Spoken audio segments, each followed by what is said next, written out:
Hello, and welcome back to Thriving, the space and place where we amplify voices of people who choose to thrive because of, or sometimes in spite of, the circumstances they find themselves in. I'm your host, Lerato Mahlasela, mosetsana wa lerapo la phala e reng e tlola tsela go sale le go lefela o tla mpona ke ile. I'm excited to have another conversation today with Nico Mullins. He's GIBS alumni. He lectures here at GIBS. He's also a founding member of, I need to read things properly. He says he gets shy when you read too much, so I'm not going to read a lot. But he's a founding member of the human resources consulting firm, Africa People Advisory. Nicola has a passion for people as well as numbers. And he says he has a love for the continent. He's worked on 6 of the 7 continents. So you are sure that the perspectives he shares today also have a global feel, not just a national or a South African feel. Get ready and let's hear what wisdom he has to share with us. Nico, thank you for joining us today and welcome. Thank you very much. It's really such a privilege to be here. Awesome. I really, really appreciate it. Thanks. Awesome. Awesome. So we're talking about thriving. Let's start with how you define it as Nico. So I think that from a thriving point of view, it oscillates and it can be over different periods as well. I think it's important that for you to move forward, there's often friction that is required. So one of the classes that I took at GIBS, the one gentleman, Professor Hield, said that often just before there is a breakthrough, it feels that you are in the most terrible position. And I think often you are just on the brink of thriving. So for me, thriving is about being at peace and being able to do that which you love.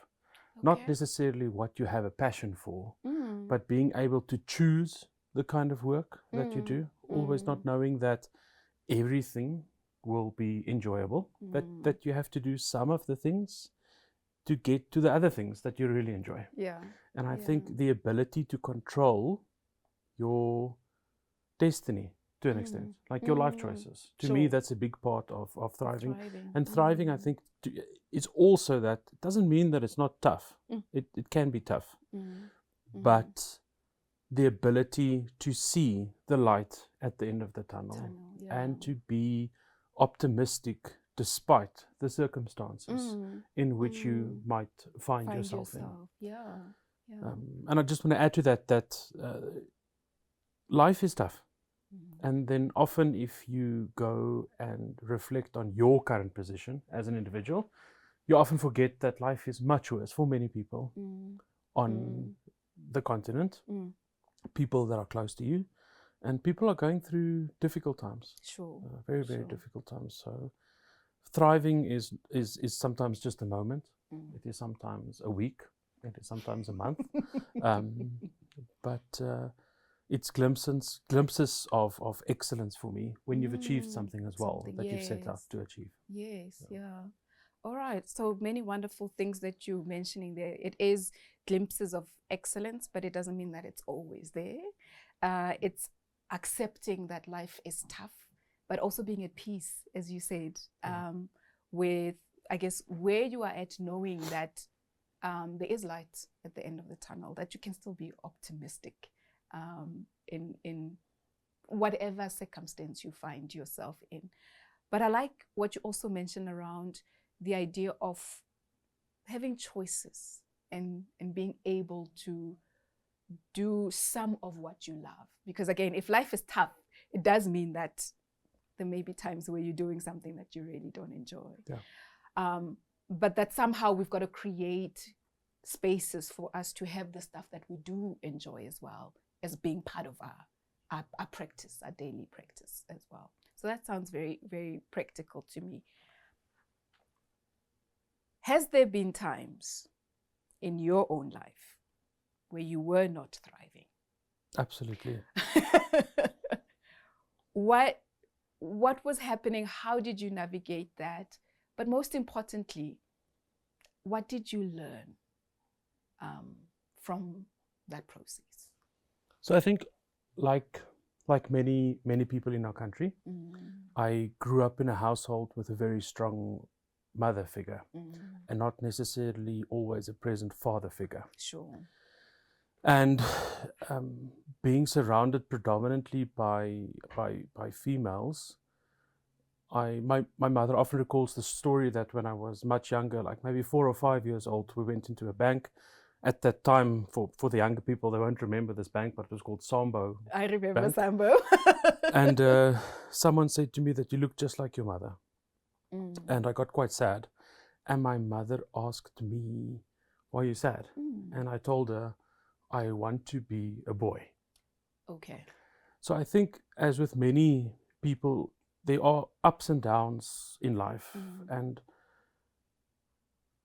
you have to take the ups with the downs. I distinctly also recall in my teens, predominantly when I was around 17 years old, I was not in a very good space. And I think that many people growing up go through these ups and downs, right? I don't think it's unique in that specific situation. And it came to a point where I tried to commit suicide. And luckily, it didn't work out. I'm thankful for that. Yes. And then my father passed away when I was 19 years old.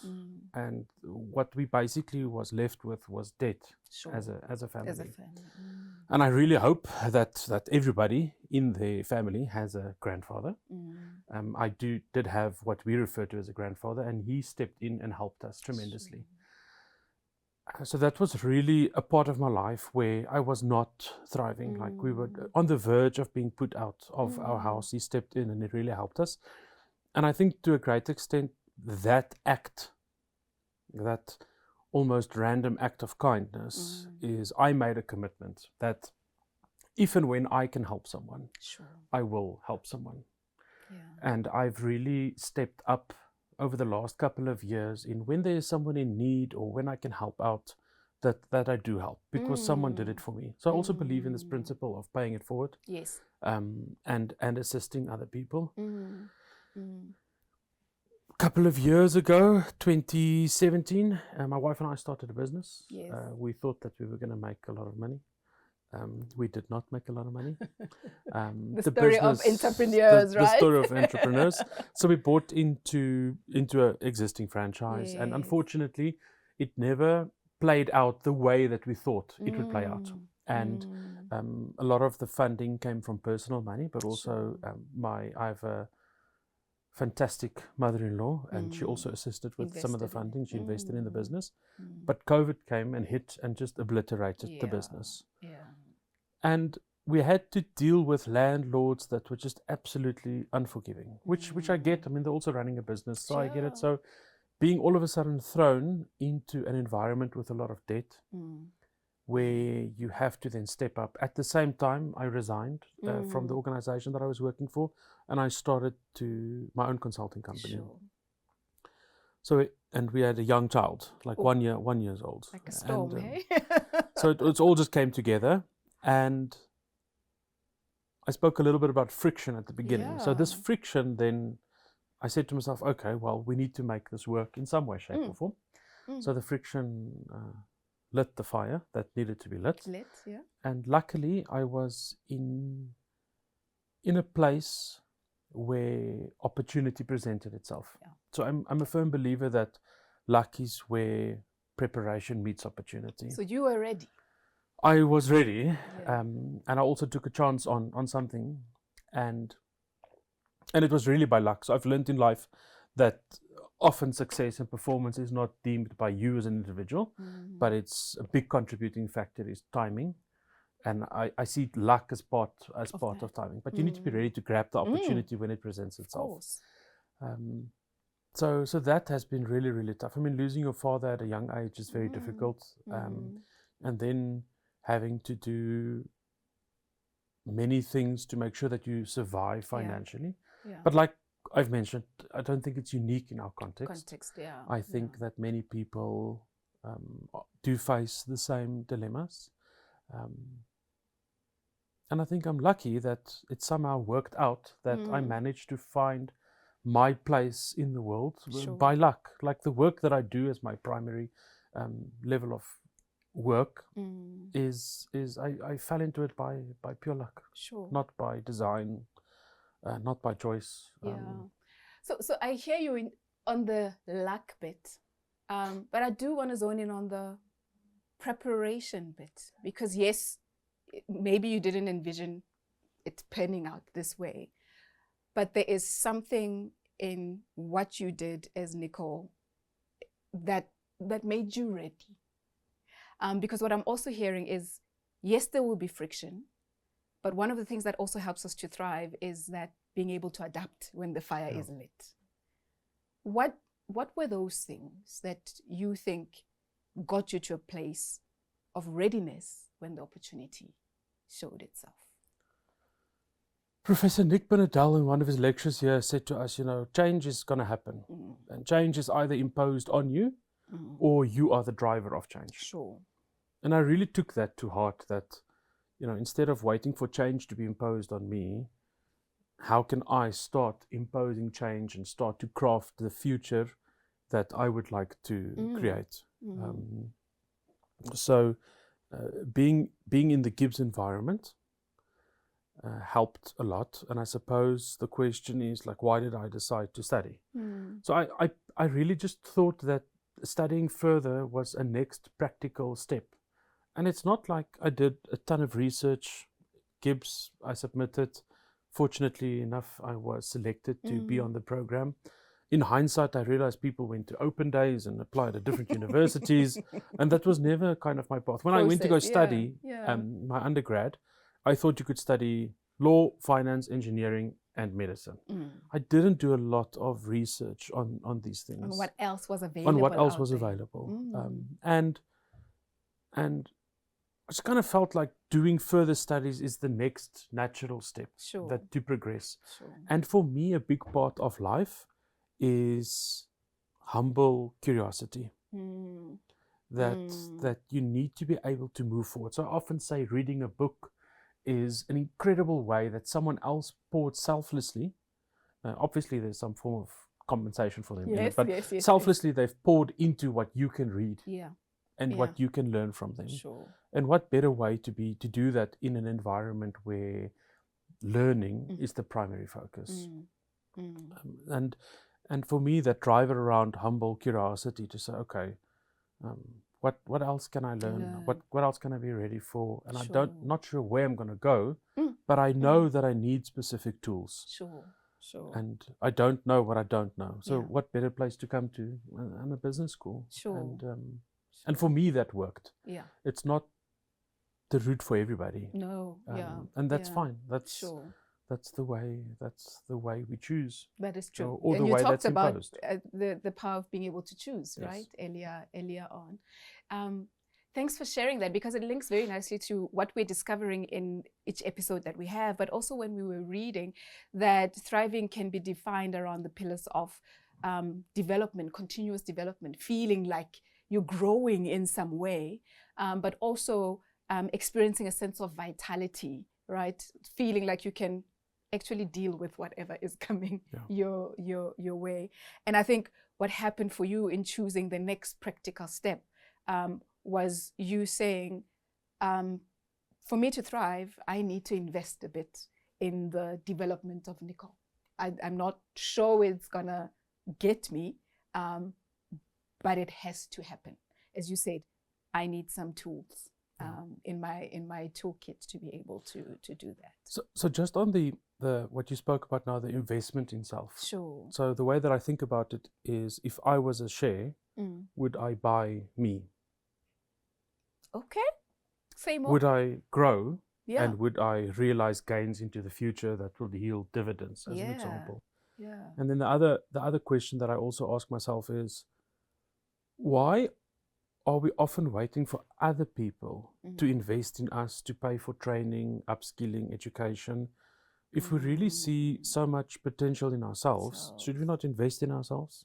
Should we not place ourselves at the forefront of changing? Yes. And that's when I came up with this thing around, okay, if I was a share, would I buy me? Would I buy me? And what do I need to do to become a share?